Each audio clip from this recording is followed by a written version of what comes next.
देशाचे पंतप्रधान नरेंद्र मोदीजी यांच्या नेतृत्वातलं केंद्रातलं सरकार हे नेहमीच देशवासियांच्या हिताच्या दृष्टिकोनातून सातत्याने प्रयत्न करत असते.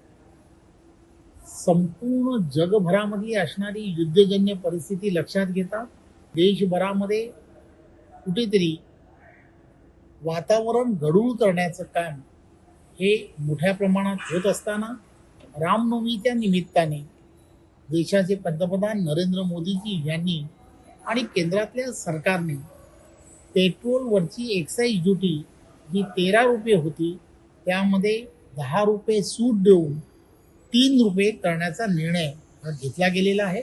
आणि त्याचबरोबर डिझेलवरती असणारी एक्साईज ड्युटी ही पूर्णच्या पूर्ण रद्द करण्याचा निर्णय घेतला आहे. आणि त्यामुळे देशातील असणाऱ्या नागरिकांना विशेष असा यामध्ये फायदा होणार आहे. मी देशाचे पंतप्रधान नरेंद्र मोदीजी यांचं सर्व देशवासियांच्या वतीने खूप खूप आभार मानतो.